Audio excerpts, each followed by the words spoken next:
أعوذ بالله من الشيطان الرجيم. بسم الله الرحمن الرحيم. الحمد لله رب العالمين الرحمن الرحيم مالك يوم الدين. إياك نعبد وإياك نستعين. اهدنا الصراط المستقيم صراط الذين أنعمت عليهم غير المغضوب عليهم ولا الضالين.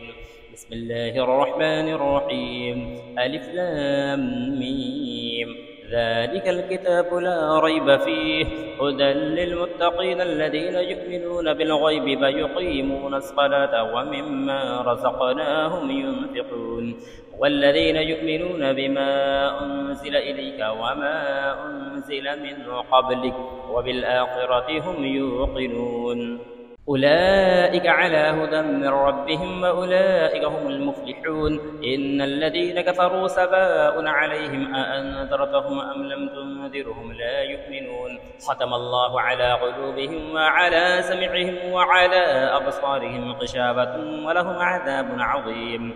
ومن الناس من يقول آمنا بالله وباليوم الآخر وما هم بمؤمنين يخادعون الله والذين آمنوا وما يخدعون إلا أنفسهم وما يشعرون. في قلوبهم مرض فزادهم الله مرضا ولهم عذاب أليم بما كانوا يكذبون. وإذا قيل لهم لا تفسدوا في الأرض قالوا إنما نحن مصلحون ألا إنهم هم المفسدون ولكن لا يشعرون. وإذا قيل لهم آمنوا كما آمن الناس قالوا أنؤمن كما آمن السفهاء ألا إنهم هم السفهاء ولكن لا يعلمون. وإذا لقوا الذين آمنوا قالوا آمنا وإذا خلوا إلى شياطينهم قالوا إنا معكم إنما نحن مستهزئون. الله يستهزئ بهم ويمدهم في طغيانهم يعمهون. أولئك الذين اشتروا الضلالة بالهدى فما ربحت تجارتهم وما كانوا مهتدين. مثلهم كمثل الذي استوقد نارا فلما أضاءت ما حوله ذهب الله بنورهم وتركهم في ظلمات لا يبصرون. صم بكم عمي فهم لا يرجعون. أو كصيب من السماء فيه ظلمات ورعد وبرق يجعلون أصابعهم في آذانهم من الصواعق حذر الموت والله محيط بالكافرين. يكاد البرق يخطف أبصارهم كلما أضاء لهم مشوا فيه وإذا أظلم عليهم قاموا ولو شاء الله لذهب بسمعهم وأبصارهم إن الله على كل شيء قدير. يا أيها الناس اعبدوا ربكم الذي خلقكم والذين من قبلكم لعلكم تتقون. الذي جعل لكم الأرض فراشا والسماء بناء وأنزل من السماء ماء فأخرج به من الثمرات رزقا لكم فلا تجعلوا لله أندادا وأنتم تعلمون. وإن كنتم في ريب مما نزلنا على عبدنا فأتوا بسورة من مثله وادعوا شهداءكم من دون الله إن كنتم صادقين. فإن لم تفعلوا ولن تفعلوا فاتقوا النار التي وقودها الناس والحجارة أعدت للكافرين. وبشر الذين آمنوا وعملوا الصالحات أن لهم جنات تجري من تحتها الأنهار كلما رزقوا منها من ثمرة رزقا قالوا هذا الذي رزقنا من قبل وأتوا به متشابها ولهم فيها أزواج مطهرة وهم فيها خالدون. إن الله لا يستحيي أن يضرب مثلا ما بعوضة فما فوقها فأما الذين آمنوا فيعلمون أنه الحق من ربهم وأما الذين كفروا فيقولون ماذا أراد الله بهذا مثلا يضل به كثيرا ويهدي به كثيرا وما يضل به إلا الفاسقين. الذين ينقضون عهد الله من بعد ميثاقه ويقطعون ما أمر الله به أن يوصل ويفسدون في الأرض أولئك هم الخاسرون. كيف تكفرون بالله وكنتم أمواتا فأحياكم ثم يميتكم ثم يحييكم ثم إليه ترجعون. هو الذي خلق لكم ما في الأرض جميعا ثم استوى إلى السماء فسواهن 7 سماوات وهو بكل شيء عليم. وإذ قال ربك للملائكة إني جاعل في الأرض خليفة قالوا أتجعل فيها من يفسد فيها ويسفك الدماء ونحن نسبح بحمدك ونقدس لك قال إني أعلم ما لا تعلمون وعلم آدم الأسماء كلها ثم عرضهم على الملائكة فقال أنبئوني بأسماء هؤلاء إن كنتم صادقين قالوا سبحانك لا علم لنا إلا ما علمتنا إنك أنت العليم الحكيم قال يا آدم أنبئهم بأسمائهم فلما أنبأهم بأسمائهم قال ألم أقل لكم إني أعلم غيب السماوات والأرض وأعلم ما تبدون وما كنتم تكتمون وإذ قلنا للملائكة اسجدوا لآدم فسجدوا إلا إبليس أبى واستكبر وكان من الكافرين وقلنا يا آدم اسكن أنت وزوجك الجنة وكلا منها رغدا حيث شئتما ولا تقربا هذه الشجرة فتكونا من الظالمين فأزلهما الشيطان عنها فأخرجهما مما كانا فيه فقلنا اهبطوا بعضكم لبعض عدو ولكم في الأرض مستقر ومتاع إلى حين فتلقى آدم من ربه كلمات فتاب عليه إنه هو التواب الرحيم قلنا اهبطوا منها جميعا فإما يأتينكم مني هدى فمن تبع هداي فلا خوف عليهم ولا هم يحزنون والذين كفروا وكذبوا بآياتنا أولئك أصحاب النار هم فيها خالدون يا بني إسرائيل اذكروا نعمتي التي أنعمت عليكم وأوفوا بعهدي أوف بعهدكم وإياي فارهبون وآمنوا بما أنزلت مصدقا لما معكم ولا تكونوا أول كافر به ولا تشتروا بآياتي ثمنا قليلا وإياي فاتقون ولا تلبسوا الحق بالباطل وتكتبوا الحق وأنتم تعلمون وأقيموا الصلاة وآتوا الزكاة واركعوا مع الراكعين أتأمرون الناس بالبر وتنسون أنفسكم وأنتم تتلون الكتاب أفلا تعقلون واستعينوا بالصبر والصلاة وإنها لكبيرة إلا على الخاشعين الذين يظنون أنهم ملاقو ربهم وأنهم إليه راجعون يا بني إسرائيل اذكروا نعمتي التي أنعمت عليكم وأني فضلتكم على العالمين واتقوا يوما لا تجزي نفس عن نفس شيئا ولا يقبل منها شفاعة ولا يؤخذ منها عدل ولا هم ينصرون وإذا نجيناكم من آل فرعون يسومونكم سوء العذاب يذبحون أبناءكم وتستحيون نساءكم وفي ذلكم بلاء من ربكم عظيم وإذ فرقنا بكم البحر فأنجيناكم وأغرقنا آل فرعون وأنتم تنظرون وإذ واعدنا موسى 40 ليلة ثم اتخذتم العجل من بعده وأنتم ظالمون ثم عفونا عنكم من بعد ذلك لعلكم تشكرون وإذ آتينا موسى الكتاب والفرقان لعلكم تهتدون وإذ قال موسى لقومه يا قوم إنكم ظلمتم أنفسكم باتخاذكم العجل فتوبوا إلى بارئكم فاقتلوا أنفسكم ذلكم خير لكم عند بارئكم فتاب عليكم إنه هو التواب الرحيم وإذ قلتم يا موسى لن نؤمن لك حتى نرى الله جهرة فأخذتكم الصاعقة وأنتم تنظرون ثم بعثناكم من بعد موتكم لعلكم تشكرون وظللنا عليكم الغمام وأنزلنا عليكم المن والسلوى كلوا من طيبات ما رزقناكم وما ظلمونا ولكن كانوا أنفسهم يظلمون وإذ قلنا ادخلوا هذه القرية فكلوا منها حيث شئتم رغدا وادخلوا الباب سجدا وقولوا حطة نغفر لكم خطاياكم وسنزيد المحسنين فبدل الذين ظلموا قولا غير الذي قيل لهم فأنزلنا على الذين ظلموا رجزا من السماء بما كانوا يفسقون وإذ استسقى موسى لقومه فقلنا اضرب بعصاك الحجر فانفجرت منه 12 عينا قد علم كل أناس مشربهم كلوا واشربوا من رزق الله ولا تعاثوا في الأرض مفسدين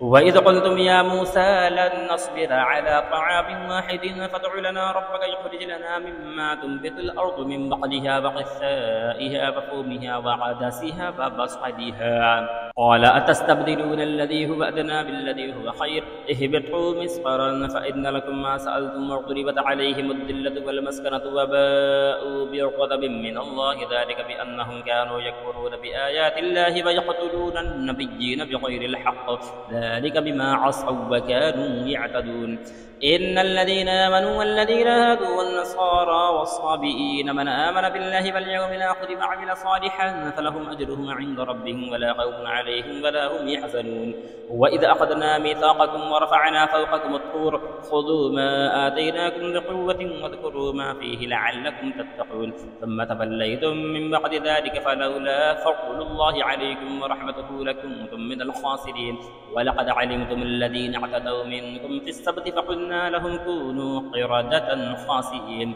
وجعلناها نكالا لما بين يديها وما خلفها وموعظة للمتقين وإذ قال موسى لقومه إن الله يأمركم أن تذبحوا بقرة قالوا أتتخذنا هزوا قال أعوذ بالله أن أكون من الجاهلين قالوا ادع لنا ربك يبين لنا ما هي قال إنه يقول إنها بقرة لا فارغ ولا بكر عوان بين ذلك فافعلوا ما تؤمرون قالوا ادع لنا ربك يبين لنا ما لونها قال إنه يقول إنها بقرة صفراء فاقع لونها تسر الناظرين قالوا ادع لنا ربك يبين لنا ما هي إن البقرة تشابه علينا وإنا إن شاء الله لمهتدون قال إنه يقول إنها بقرة لا ذلول تثير الأرض ولا تسقي الحرث مسلمة لا شية فيها قالوا الآن جئت بالحق فذبحوها وما كادوا يفعلون وإذ قتلتم نفسا فادارأتم فيها والله مخرج ما كنتم تكتمون فقلنا اضربوه ببعضها كذلك يحيي الله الموتى ويريكم آياته لعلكم تعقلون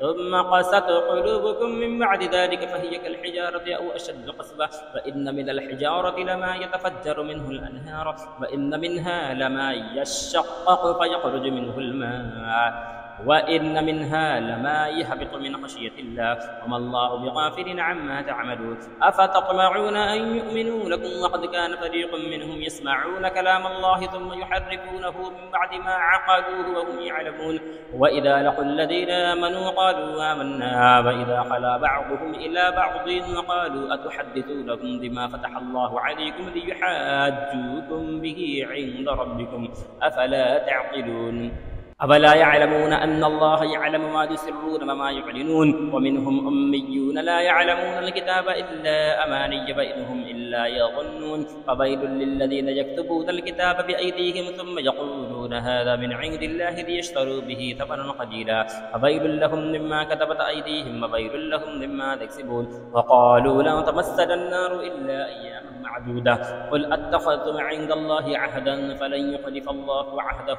أم تقولون على الله ما لا تعلمون بلى من كسب سيئة وأحاطت به خطيئته فأولئك أصحاب النار هم فيها خالدون والذين آمنوا وعملوا الصالحات أولئك أصحاب الجنة هم فيها خالدون وإذا أخذنا ميثاق بني إسرائيل لا تعبدون إلا الله وبالوالدين إحسانا وذي القربى واليتامى والمساكين وقولوا للناس حسنا وأقيموا الصلاة وآتوا الزكاة ثم توليتم إلا قليلا منكم وأنتم معرضون وإذا أخذنا ميثاقكم لا تسفكون دماءكم ولا تخرجون أنفسكم من دياركم ثم أقررتم وأنتم تشهدون ثم أنتم هؤلاء تقتلون أنفسكم وتخرجون فريقا منكم من ديارهم تظاهرون عليهم بالإثم والعدوان فإن يأتوكم أسارى تفادوهم وهو محرم عليكم إخراجهم أفتؤمنون ببعض الكتاب وتكفرون ببعض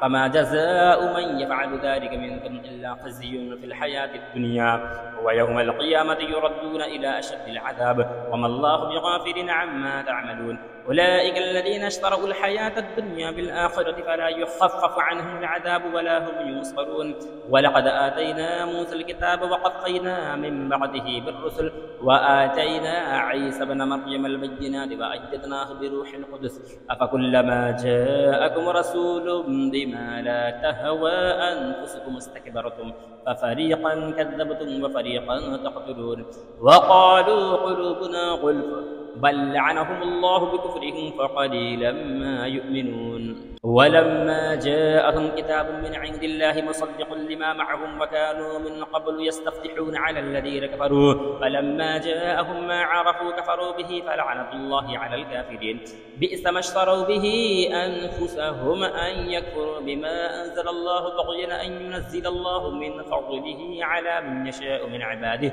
فباءوا بغضب على غضب وللكافرين عذاب مهين. وإذا قيل لهم آمنوا بما أنزل الله قالوا نؤمن بما أنزل علينا ويكفرون بما براءه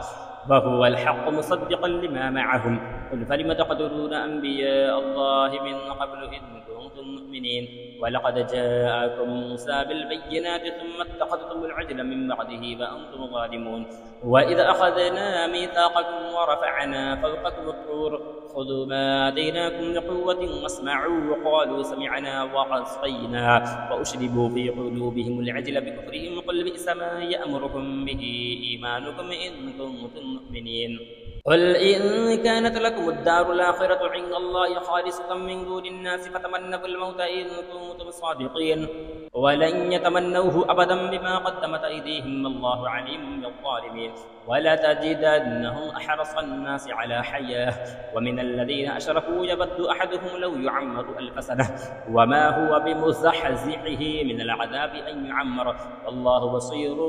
بما يعملون. قل من كان عدوا لجبريل فإنه نزله على قلبك بإذن الله مصدقا لما بين يديه هدى وبشرى للمؤمنين. من كان عدوا لله وملائكته ورسله وجبريل وميكال فإن الله عدو للكافرين. ولقد أنزلنا إليك آيات بينات وما يكفر بها إلا الفاسقون. أفكلما عاهدوا عهدا نبذه فريق منهم بل أكثرهم لا يؤمنون. ولما جاءهم رسول من عند الله مصدق لما معهم نبذ فريق من الذين أوتوا الكتاب كتاب الله وراء ظهورهم كأنهم لا يعلمون. واتبعوا ما تتلو الشياطين على ملك سليمان وما كفر سليمان ولكن الشياطين كفروا يعلمون الناس السحر وما أنزل على الملكين ببابل هاروت وماروت وما يعلمان من أحد حتى يقولا إنما نحن فتنة فلا تكفر فيتعلمون منهما ما يفرقون به بين المرء وزوجه وما هم بضارين به من أحد إلا بإذن الله ويتعلمون ما يضرهم ولا ينفعهم ولقد علموا لمن اشتراه ما له في الآخرة من خلاق ولبئس ما شروا به أنفسهم لو كانوا يعلمون. ولو أنهم آمنوا واتقوا لمثوبة من عند الله خير لو كانوا يعلمون. يا أيها الذين آمنوا لا تقولوا راعنا وقولوا انظرنا واسمعوا وللكافرين عذاب أليم. ما يود الذين كفروا من أهل الكتاب ولا المشركين أن ينزل عليكم من خير من ربكم والله يختص برحمته من يشاء والله ذو الفضل العظيم. ما ننسخ من آية أو ننسها نأتي بخير منها أو مثلها ألم تعلم أن الله على كل شيء قدير ألم تعلم أن الله له ملك السماوات والأرض وما لكم من دون الله من ولي ولا نصير أم تريدون أن تسألوا رسولكم كما سئل موسى من قبل ومن يتبدل الكفر بالإيمان فقد ضل سواء السبيل. ود كثير من أهل الكتاب لو يردونكم من بعد إيمانكم كفارا حسدا من عند أنفسهم من بعد ما تبين لهم الحق فاعفوا واصفحوا حتى يأتي الله بأمره إن الله على كل شيء قدير.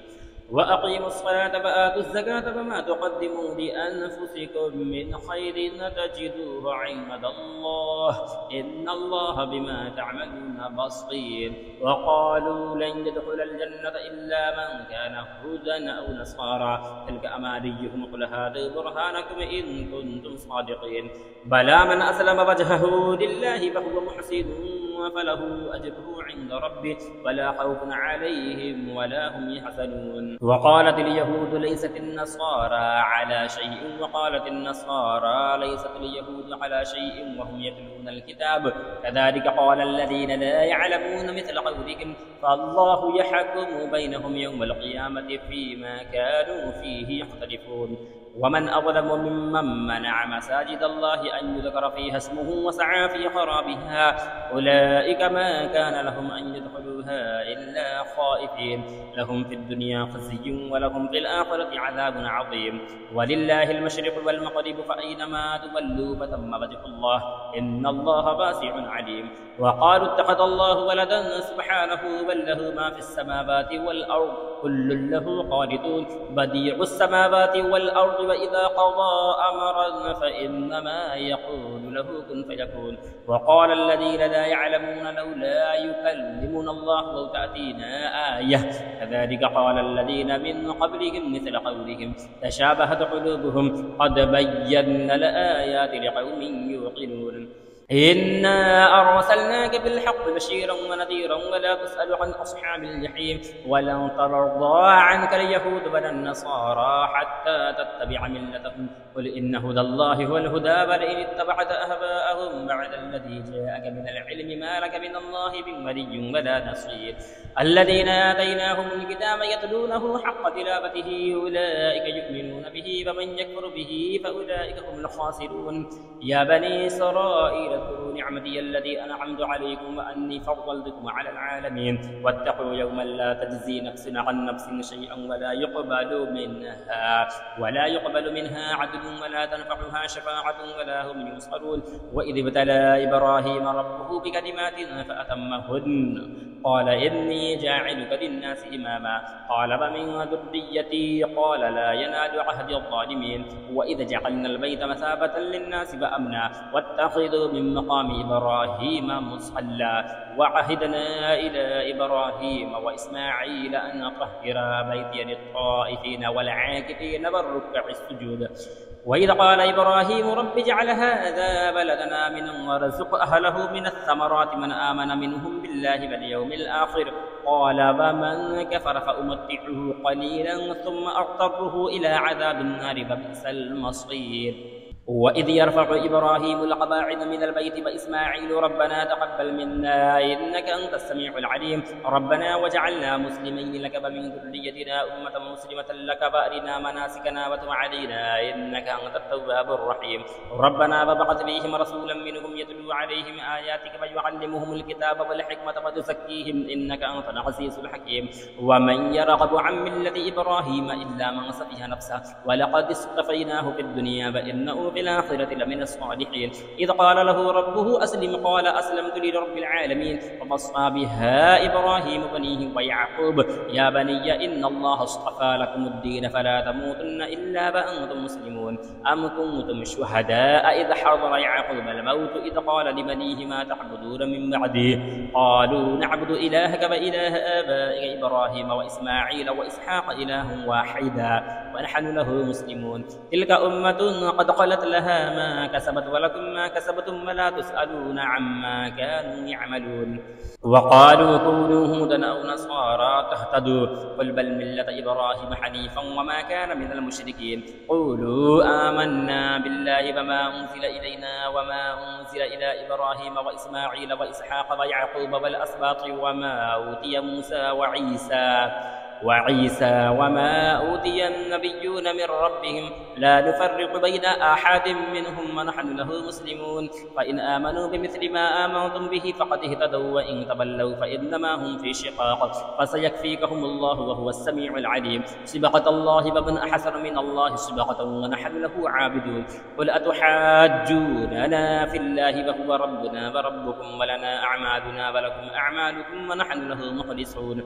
أم تقولون إن إبراهيم وإسماعيل وإسحاق ويعقوب والأسباط كانوا هودا أو نصارى قل أأنتم أعلم أم الله ومن أظلم ممن كتم شهادة عنده من الله وما الله بغافل عما تعملون تلك أمة قد خلت لها ما كسبت ولكم ما كسبتم ولا تسألون عما كانوا يعملون سيقول السفهاء من الناس ما بلاهم عن قبلتهم التي كانوا عليها قل لله المشرق والمغرب يهدي من يشاء إلى صراط مستقيم وكذلك جعلناكم أمة وسطا لتكونوا شهداء على الناس ويكون الرسول عليكم شهيدا وما جعلنا القبلة التي كنت عليها إلا لنعلم من يتبع الرسول ممن ينقلب على عقبيه وإن كانت لكبيرة إلا على الذين هدى الله وما كان الله ليضيع إيمانكم إن الله بالناس لرؤوف رحيم قد نرى تقلب وجهك في السماء فلنولينك قبلة ترضاها فول وجهك شطر المسجد الحرام وحيث ما كنتم فولوا وجوهكم شطره وإن الذين أوتوا الكتاب ليعلمون أنه الحق من ربهم وما الله بغافل عما يعملون ولئن أتيت الذين أوتوا الكتاب بكل آية ما تبعوا قبلتك وما أنت بتابع قبلتهم وما بعضهم بتابع قبلة بعض ولئن اتبعت أهواءهم من بعد ما جاءك من العلم إنك إذا لمن الظالمين الذين آتيناهم الكتاب يعرفونه كما يعرفون أبناءهم وإن فريقا منهم ليكتمون الحق وهم يعلمون الحق من ربك فلا تكونن من الممترين ولكل وجهة هو موليها فاستبقوا الخيرات أينما تكونوا يأتي بكم الله جميعا إن الله على كل شيء قدير ومن حيث خرجت فول وجهك شطر المسجد الحرام وإنه للحق من ربك وما الله بغافل عما تعملون ومن حيث خرجت فول وجهك شطر المسجد الحرام وحيث ما كنتم فولوا وجوهكم شطره لئلا يكون للناس عليكم حجة إلا الذين ظلموا منهم فلا تخشوهم واخشوني ولأتم نعمتي عليكم ولعلكم تهتدون كما أرسلنا فيكم رسولا منكم يتلو عليكم آياتنا ويزكيكم ويعلمكم الكتاب والحكمة ويعلمكم ما لم تكونوا تعلمون فاذكروني أذكركم واشكروا لي فلا تكفرون يا أيها الذين آمنوا استعينوا بالصبر والصلاة إن الله مع الصابرين ولا تقولوا لمن يقتل في سبيل الله أموات بل أحياء ولكن لا تشعرون ولنبلونكم بشيء من الخوف والجوع ونقص من الأموال والأنفس والثمرات وبشر الصابرين الذين إذا أصابتهم مصيبة قالوا إنا لله وإنا إليه راجعون أولئك عليهم صلوات من ربهم ورحمة وأولئك هم المهتدون إن الصفا والمروة من شعائر الله فمن حج البيت أو اعتمر فلا جناح عليه أن يطوف بهما ومن تطوع خيرا فإن الله شاكر عليم إن الذين يكتمون ما أنزلنا من البينات والهدى من بعد ما بيناه للناس في الكتاب أولئك يلعنهم الله ويلعنهم اللاعنون إلا الذين تابوا وأصلحوا وبينوا فأولئك أتوب عليهم وأنا التواب الرحيم إن الذين كفروا وماتوا وهم كفار أولئك عليهم لعنة الله والملائكة والناس أجمعين خالدين فيها لا يخفف عنهم العذاب ولا هم ينظرون وإلهكم إله واحد لا إله إلا هو الرحمن الرحيم إن في خلق السماوات والأرض واختلاف الليل والنهار والفلك التي تجري في البحر بما ينفع الناس وما أنزل الله من السماء من ماء فأحيا به الأرض بعد موتها وبث فيها من كل دابة وتصريف الرياح والسحاب المسخر بين السماء والأرض لآيات لقوم يعقلون ومن الناس من يتخذ من دون الله أندادا يحبونهم كحب الله والذين آمنوا أشد حبا لله ولو يرى الذين ظلموا إذ يرون العذاب أن القوة لله جميعا وأن الله شديد العذاب إذ تبرأ الذين اتبعوا من الذين اتبعوا ورأوا العذاب وتقطعت بهم الأسباب وقال الذين اتبعوا لو أن لنا كرة فنتبرأ منهم كما تبرأوا منا كذلك يريهم الله أعمالهم حسرات عليهم وما هم بخارجين من النار يا أيها الناس كلوا مما في الأرض حلالا طيبا ولا تتبعوا خطوات الشيطان إنه لكم عدو مبين إنما يأمركم بالسوء والفحشاء وأن تقولوا على الله ما لا تعلمون وإذا قيل لهم اتبعوا ما أنزل الله قالوا بل نتبع ما ألفينا عليه آباءنا أولو كان آباؤهم لا يعقلون شيئا ولا يهتدون ومثل الذين كفروا كمثل الذي ينعق بما لا يسمع إلا دعاء ونداء صم بكم عمي فهم لا يعقلون يا أيها الذين آمنوا كلوا من طيبات ما رزقناكم واشكروا لله إن كنتم إياه تعبدون إنما حرم عليكم الميتة والدم ولحم الخنزير وما أهل به لغير الله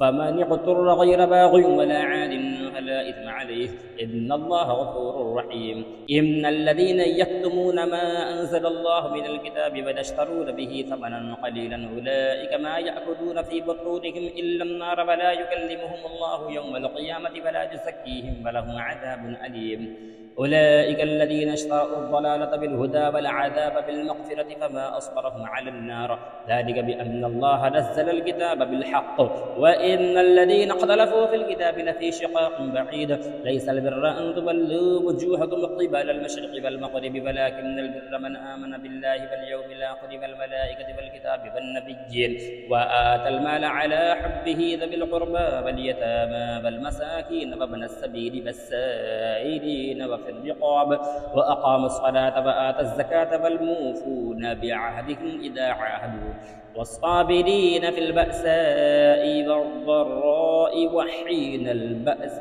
أولئك الذين صدقوا وأولئك هم المتقون يا أيها الذين آمنوا كتب عليكم القصاص في القتلى الحر بالحر والعبد بالعبد والأنثى بالأنثى فمن عفي له من أخيه شيء فاتباع بالمعروف وأداء إليه بإحسان ذلك تخفيف من ربكم ورحمة فمن اعتدى بعد ذلك فله عذاب أليم ولكم في القصاص حياة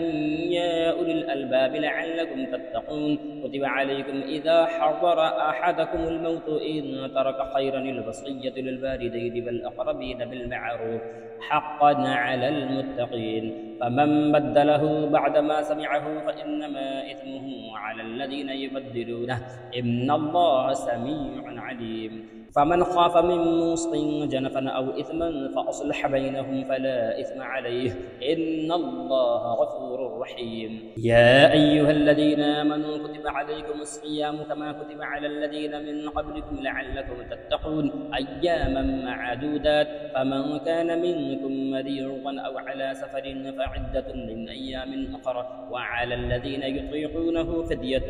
طعام مسكين فمن تطوع خيرا فهو خير له وأن تصوموا خير لكم إن كنتم تعلمون شهر رمضان الذي أنزل فيه القرآن هدى للناس وبينات من الهدى والفرقان فمن شهد منكم الشهر فليصمه ومن كان مريضا أو على سفر فعدة من أيام أخرى يريد الله بكم اليسر ولا يريد بكم العسر ولتكملوا العدة ولتكبروا الله على ما هداكم ولعلكم تشكرون وإذا سألك عبادي عني فإني قريب أجيب دعوة الداع إذا دعاني فليستجيبوا لي وليؤمنوا بي لعلهم يرشدون أحل لكم ليلة الصيام الرفث إلى نسائكم هن لباس لكم وأنتم لباس لهن علم الله أنكم كنتم تختانون أنفسكم فتاب عليكم وعفى عنكم فالآن باشروهن فابتغوا ما كتب الله لكم وكلوا واشربوا حتى يتبين لكم الخيط الأبيض من الخيط الأسود من الفجر ثم أتموا الصيام إلى الليل ولا تباشروهن وأنتم عاكفون في المساجد تلك حدود الله فلا تقربوها كذلك يبين الله آياته للناس لعلهم يتقون ولا تأكلوا أموالكم بينكم بالباطل وتدلوا بها إلى الحكام لتأكلوا فريقا من أموال الناس بالإثم وأنتم تعلمون يسألونك عن الأهلة قل هي مواقيت للناس والحج وليس البر بأن تأتوا البيوت من ظهورها ولكن البر من اتقى وأتوا البيوت من أبوابها واتقوا الله لعلكم تفلحون وقاتلوا في سبيل الله الذين يقاتلونكم ولا تعتدوا إن الله لا يحب المعتدين واقتلوهم حيث ثقفتموهم وأخرجوهم من حيث أخرجوكم والفتنة أشد من القتل ولا تقاتلوهم عند المسجد الحرام حتى يقاتلوكم فيه فإن قاتلوكم فاقتلوهم كذلك جزاء الكافرين فإن ينتهوا فإن الله غفور رحيم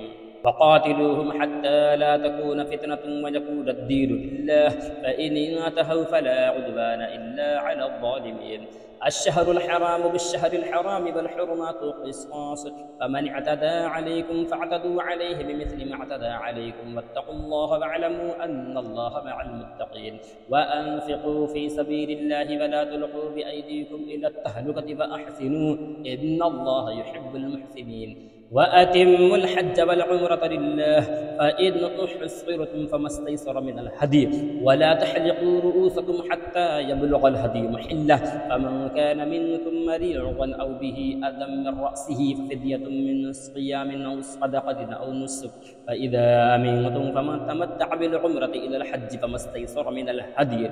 فمن لم يجد فصيام 3 أيام في الحج وصدقة إذا رجعتم تلك 10 كاملة ذلك لمن لم يكن أهله حاضر المسجد الحرام واتقوا الله واعلموا أن الله شديد العقاب الحج أشهر معلومات فمن فرض فيهن الحج فلا رفث ولا فسوق ولا جدال في الحج وما تفعلوا من خير يعلمه الله وتزبدوا فإن خير الزاد التقوى واتقون يا أولي الألباب ليس عليكم جناح أن تبتغوا فضلا من ربكم فإذا أفضتم من عرفات فاذكروا الله عند المشعر الحرام واذكروه كما هداكم وإن كنتم من قبله لمن الضالين ثم أفيضوا من حيث أفاض الناس واستغفروا الله إن الله غفور رحيم فإذا قضيتم مناسككم فاذكروا الله كذكركم آباءكم أو أشد ذكرا فمن الناس من يقول ربنا آتنا في الدنيا وما له في الآخرة من خلاق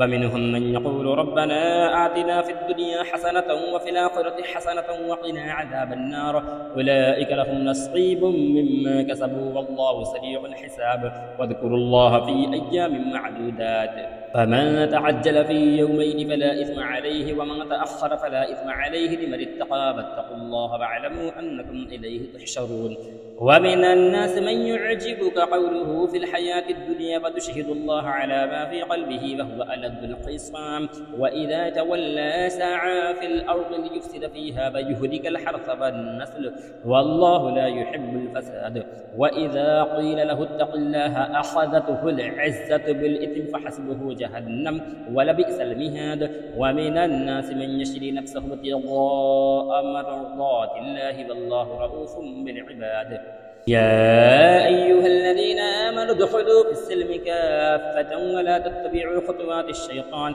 إنه لكم عدو مبين فإن زللتم من بعد ما جاءتكم البينات فاعلموا أن الله عزيز حكيم هل ينظرون إلا أن يأتيهم الله في ظلل من الغمام والملائكة وقضي الأمر وإلى الله ترجع الأمور سل بني إسرائيل كما آتيناهم من آية بينة ومن يبدل نعمة الله من بعد ما جاءته فإن الله شديد العقاب زين للذين كفروا الحياة الدنيا وتسخرون من الذين آمنوا والذين اتقوا فوقهم يوم القيامة والله يرزق من يشاء بغير حساب كان الناس أمة واحدة فبعث الله النبيين مبشرين ومنذرين وأنزل معهم الكتاب بالحق ليحكم بين الناس فيما اختلفوا فيه وما اختلف فيه إلا الذين أوتوه من بعد ما جاءتهم البينات بغيا بينهم فهدى الله الذين آمنوا لما اختلفوا فيه من الحق بإذنه والله يهدي من يشاء إلى صراط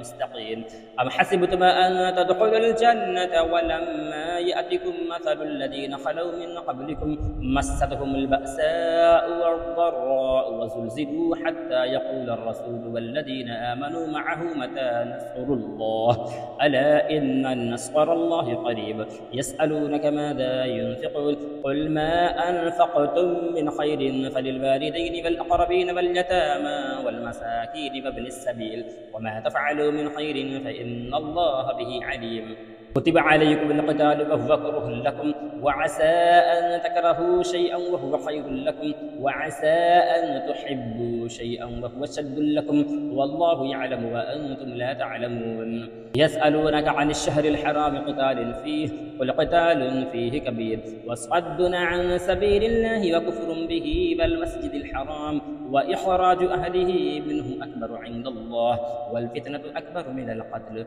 ولا يزالون يقاتلونكم حتى يردوكم عن دينكم إن استطاعوا ومن يرتد منكم عن دينه فيمت وهو كافر فأولئك حبطت أعمالهم في الدنيا والآخرة وأولئك أصحاب النار هم فيها خالدون. إن الذين آمنوا والذين هاجروا وجاهدوا في سبيل الله أولئك يرجون رحمة الله والله غفور رحيم. يسألونك عن الخمر والميسر قل فيهما إثم كبير ومنافع للناس وإثمهما أكبر من نفعهما فيسألونك ماذا ينفقون قل العفو كذلك يبين الله لكم الآيات لعلكم تتفكرون في الدنيا والآخرة. ويسألونك عن اليتامى قل إصلاح لهم خير وإن تخالطوهم فإخوانكم والله يعلم المفسد من المصلح ولو شاء الله لأعنتكم إن الله عزيز حكيم. ولا تنكحوا المشركات حتى يؤمن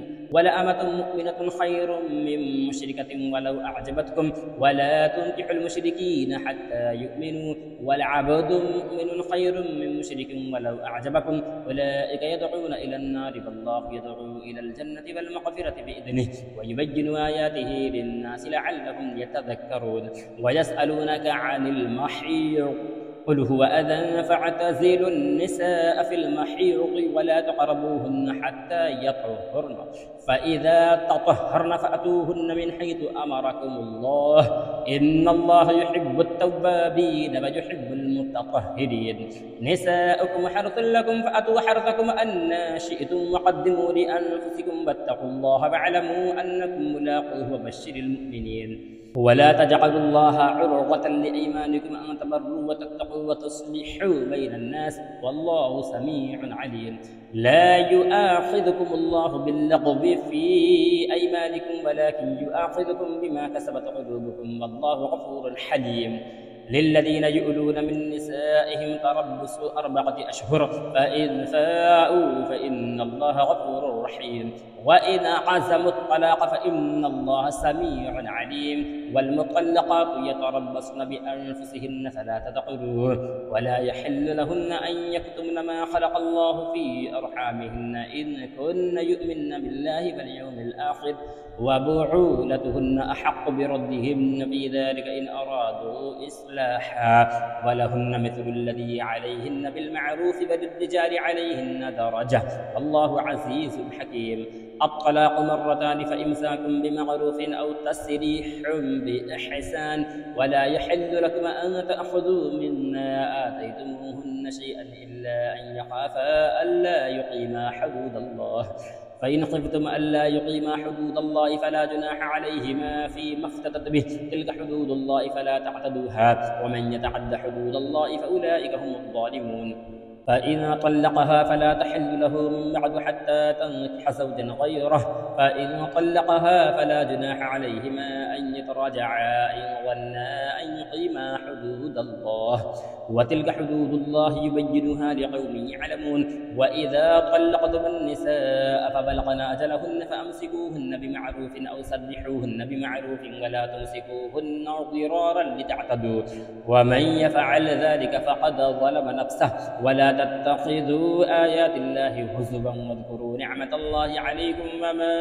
أنزل عليكم من الكتاب والحكمة يعظكم به واتقوا الله واعلموا أن الله بكل شيء عليم. وإذا طلقتم النساء فبلغن أجلهن فلا تعضلوهن أن ينكحن أزواجهن إذا تراضوا بينكم بالمعروف ذلك يوعظ به من كان منكم يؤمن بالله واليوم الآخر ذلكم أزكى لكم وأطهر والله يعلم وأنتم لا تعلمون. والوالدات يرضعن أولادهن حولين كاملين لمن أراد أن يتم الرضاعة وعلى المولود له رزقهن وكسوتهن بالمعروف لا تكلف نفس إلا وسعها لا تضار والدة ببلدها ولا مولود له ببلده وعلى الوارث مثل ذلك فإن أرادا فصالا عن تراض منهما وتشاور فلا جناح عليهما وإن أردتم أن تسترضعوا أولادكم فلا جناح عليكم إذا سلمتم ما آتيتم بالمعروف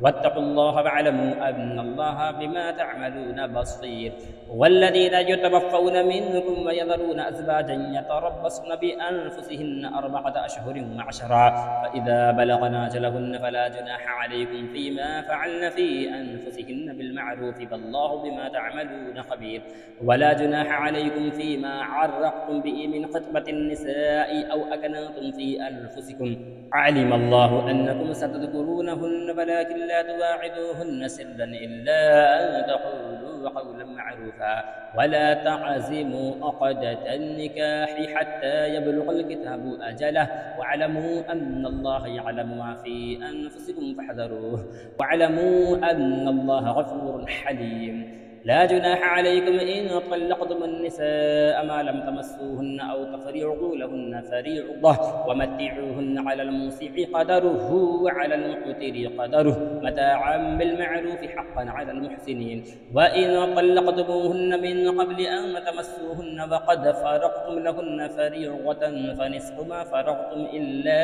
أن يعفون أو يعفو الذي بيده عقدة النكاح وأن تعفوا أقرب للتقوى ولا تنسوا الفضل بينكم إن الله بما تعملون بصير حافظوا على الصلوات والصلاة الوسطى وقوموا لله قانتين فإن خفتم فرجالا أو ركبانا فإذا أمنتم فاذكروا الله كما علمكم ما لم تكونوا تعلمون والذين يتوفون منكم ويذرون أزواجا وصية لأزواجهم متاعا إلى الحول غير إخراج فإن خرجن فلا جناح عليكم فيما فعلن في أنفسهم من معروف والله عزيز حكيم وللمطلقات متاع بالمعروف حقا على المتقين كذلك يبين الله لكم آياته لعلكم تعقلون ألم تر إلى الذين خرجوا من ديارهم وهم ألوف حذر الموت فقال لهم الله موتوا ثم أحياهم إن الله لذو فضل على الناس ولكن أكثر الناس لا يشكرون وقاتلوا في سبيل الله واعلموا أن الله سميع عليم من ذا الذي يقرض الله قرضا حسنا فيضاعفه له أضعافا كثيرة والله يقبض ويبسط وإليه ترجعون ألم تر إلى الملأ من بني إسرائيل من بعد موسى إذ قالوا لنبي لهم ابعث لنا ملكا نقاتل في سبيل الله قال هل عسيتم إن كتب عليكم القتال ألا تقاتلوا قالوا وما لنا ألا نقاتل في سبيل الله وقد أخرجنا من ديارنا وأبنائنا فلما كتب عليهم القتال تولوا إلا قليلا منهم والله عليم بالظالمين وقال لهم نبيهم إن الله قد بعث لكم طالوت ملكا قالوا أن يكون له الملك علينا ونحن أحق بالملك منه ولم يؤت ساعة من المال قال إن الله اصطفاه عليكم وزاده بسطة في العلم والجسم والله يؤتي ملكه من يشاء والله واسع عليم وقال لهم نبيهم إن آية ملكه أن يأتيكم التابوت فيه سكينة من ربكم وبقية مما ترك آل موسى وآل هارون تحمله الملائكة إن في ذلك لآية لكم إن كنتم مؤمنين فلما فصل طالوت بالجنود قال إن الله مبتليكم بنهر فمن شرب منه فليس مني ومن لم يطعمه فإنه مني إلا من اغترف غرفة بيده فشربوا منه إلا قليلا منهم فلما جاوزه هو والذين آمنوا معه قالوا لا طاقة لنا اليوم بجالوت وجنوده قال الذين يظنون أنهم ملاقوا الله كم من فئة قليلة غلبت فئة كثيرة بإذن الله والله مع الصابرين ولما برزوا لجالوت وجنوده قالوا ربنا أفرغ علينا صبرا وثبت أقدامنا وانصرنا على القوم الكافرين فهزموهم بإذن الله. وقتل داود جالوت وآتاه الله الملك والحكمة وعلمه مما يشاء ولولا دفع الله الناس بعضهم ببعض لفسدت الأرض ولكن الله ذو فضل على العالمين. تلك آيات الله نتلوها عليك بالحق وإنك لمن المرسلين. تلك الرسل فضلنا بعضهم على بعض منهم من كلم الله ورفع بعضهم درجات وآتينا عيسى بن مريم البينات وأيدناه بروح القدس ولو شاء الله ما اقتتل الذين من بعدهم من بعد ما جاءتهم البينات ولكن اختلفوا فمنهم من آمن ومنهم من كفر ولو شاء الله ما اقتتلوا ولكن الله يفعل ما يريد. يا أيها الذين آمنوا أنفقوا مما رزقناكم من قبل أن يأتي يوم لا بيع فيه ولا خلة ولا شفاعة والكافرون هم الظالمون. الله لا إله إلا هو الحي القيوم لا تأخذه سنة ولا نوم له ما في السماوات وما في الأرض من ذا الذي يشفع عنده إلا بإذنه يعلم ما بين أيديهم وما خلفهم ولا يحيطون بشيء من علمه إلا بما شاء وسع كرسيه السماوات والأرض ولا يؤوده حفظهما وهو العلي العظيم. لا إكراه في الدين قد تبين الرشد من الغي فمن يكفر بالطاغوت ويؤمن بالله فقد استمسك بالعروة الوثقى لا انفصام لها والله سميع عليم. الله ولي الذين آمنوا يخرجهم من الظلمات إلى النور والذين كفروا أولياءهم الطاغوت يخرجونهم من النور إلى الظلمات أولئك أصحاب النار هم فيها خالدون. ألم تر إلى الذي حاج إبراهيم في ربه أن آتاه الله الملك إذ قال إبراهيم ربي الذي يحيي ويميت قال أنا أحيي وأميت قال إبراهيم فإن الله يأتي بالشمس من المشرق فأت بها من المغرب فبهت الذي كفر والله لا يهدي القوم الظالمين. أو كالذي مر على قرية وهي خاوية على عروشها قال أنى يحيي هذه الله بعد موتها فأماته الله 100 عام ثم بعثه قال كم لبثت قال لبثت يوما أو بعض يوم قال بل لبثت 100 عام فانظر إلى طعامك وشرابك لم يتسنه وانظر إلى حمارك ولنجعلك آية للناس فانظر إلى العظام كيف ننشزها ثم نكسوها لحما فلما تبين له قال أعلم أن الله على كل شيء قدير. وإذ قال إبراهيم رب أرني كيف تحيي الموتى قال أفلم تؤمن قال بلى ولكن ليطمئن قلبي قال فخذ 4 من الطير فاسقرهن إليك ثم اجعل على كل جبل منهن جزءا ثم ادعهن يأتينك سعيا واعلم أن الله عزيز حكيم. مثل الذين ينفقون أموالهم في سبيل الله كمثل حبة أنبتت 7 سنابل في كل سنبلة 100 حبة والله يضاعف لمن يشاء والله واسع عليم. الذين ينفقون أموالهم في سبيل الله ثم لا يتبعون ما أنفقوا منا ولا أذى لهم أجرهم عند ربهم ولا خوف عليهم ولا هم يحزنون. قول معروف ومغفرة خير من صدقة يتبعها أذى والله غني حليم. يا أيها الذين آمنوا لا تبطلوا صدقاتكم بالمن والأذى كالذي ينفق ماله رئاء الناس ولا يؤمن بالله واليوم الآخر فمثله كمثل صفوان عليه تراب فأصابه وابل فتركه صلدا لا يقدرون على شيء مما كسبوا والله لا يهدي القوم الكافرين. ومثل الذين ينفقون أموالهم ابتغاء مرضات الله وتثبيتا من أنفسهم كمثل جنة بربوة أصابها وابل فآتت أكلها ضعفين فإن لم يصبها وابل فطل والله بما تعملون بصير. رشيد أيود أحدكم أن تكون له جنة من نخيل وأعناب تجري من تحتها الأنهار له فيها من كل الثمرات فأصابه الكبر وله ذرية ضعفاء فأصابها إعصار فيه نار فاحترقت كذلك يبين الله لكم الآيات لعلكم تتفكرون يا أيها الذين آمنوا أنفقوا من طيبات ما كسبتم ومما أخرجنا لكم من الأرض ولا تيمموا الخبيث منه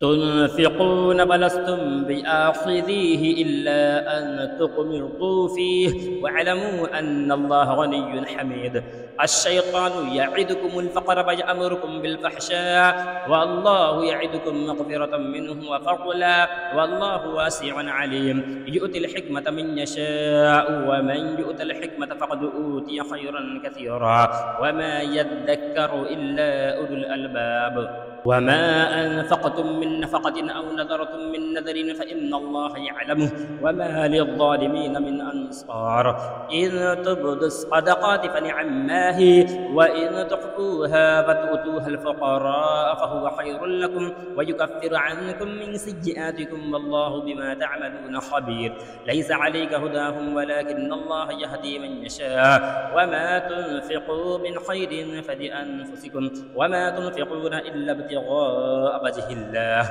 وما تنفقوا من خير يوفى إليكم وأنتم لا تظلمون للفقراء الذين أحصروا في سبيل الله لا يستطيعون ضربا في الأرض يحسبهم الجاهل أغنياء من التعفف تعرفهم بسيماهم لا يسألون الناس إلحافا وما تنفقوا من خير فإن الله به عليم الذين ينفقون أموالهم بالليل والنهار سرا وعلانية فلهم أجرهم عند ربهم ولا خوف عليهم ولا هم يحزنون الذين يأكلون الربا لا يقومون إلا كما يقوم الذي يتخبطه الشيطان من المس ذلك بأنهم قالوا إنما البيع مثل الربا وأحل الله البيع وحرم الربا فمن جاءه موعظة من ربه فانتهى فله ما سلف وأمره إلى الله ومن عاد فأولئك أصحاب النار هم فيها خالدون يمحق الله الربا ويربي الصدقات والله لا يحب كل كفار أثيم إن الذين آمنوا وعملوا الصالحات وأقاموا الصلاة وآتوا الزكاة لهم أجرهم عند ربهم ولا خوف عليهم ولا هم يحزنون يا أيها الذين آمنوا اتقوا الله وذروا ما بقي من الربا إن كنتم مؤمنين فإن لم تفعلوا فأذنوا بحرب من الله ورسوله وإن تبتم فلكم رؤوس أموالكم لا تظلمون ولا تظلمون وإن كان ذو عسرة فنظرة إلى ميسرة وأن تصدقوا خير لكم إن كنتم تعلمون واتقوا يوما ترجعون فيه إلى الله ثم توفى كل نفس ما كسبت وهم لا يظلمون يا أيها الذين آمنوا إذا تداينتم بدين إلى أجل مسمى فاكتبوه وليكتب بينكم كاتب بالعدل ولا يأب كاتب أن يكتب كما علمه الله فليكتب وليملل الذي عليه الحق وليتق الله ربه ولا يبخس منه شيئا فإن كان الذي عليه الحق سفيها أو ضعيفا أو لا يستطيع أن يمل هو فليملل وليه بالعدل واستشهدوا شهيدين من رجالكم فإن لم يكونا رجلين فرجل وامرأتان ممن ترضون من الشهداء أن تضل إحداهما فتذكر إحداهما الأخرى ولا يأبى الشهداء إذا ما دعوا ولا تسأموا أن تكتبوه صغيرا أو كبيرا إلى أجله ذلكم أقسط عند الله وأقوم للشهادة وأدنى ألا ترتابوا إلا أن تكون تجارة حاضرة تديرونها بينكم فليس عليكم جناح ألا تكتبوها وأشهدوا إذا تبايعتم ولا يضار كاتب ولا شهيد شديد وإن تفعلوا فإنه فسوق بكم واتقوا الله ويعلمكم الله والله بكل شيء عليم. وإن كنتم على سفر ولم تجدوا كاتبا فرهان مقبوضة فإن أمن بعضكم بعضا فليؤدي الذي اؤتمن أمانته وليتق الله ربه ولا تكتموا الشهادة ومن يكتمها فإنه آثم قلبه والله بما تعملون عليم. لله ما في السماوات وما في الأرض وإن تبدوا ما في أنفسكم أو تخفوه يحاسبكم به الله فيغفر لمن يشاء ويعذب من يشاء والله على كل شيء قدير. آمن الرسول بما أنزل إليه من ربه والمؤمنون كل آمن بالله وملائكته وكتبه ورسله لا نفرق بين أحد من رسله وقالوا سمعنا وأطعنا غفرانك ربنا وإليك المصير. لا يكلف الله نفسا إلا وسعها لها ما كسبت وعليها ما اكتسبت ربنا لا تؤاخذنا إن نسينا أو أخطأنا ربنا ولا تحمل علينا إصرا كما حملته على الذين من قبلنا ربنا ولا تحملنا ما لا طاقة لنا به واعف عنا واغفر لنا وارحمنا أنت مولانا فانصرنا على القوم الكافرين.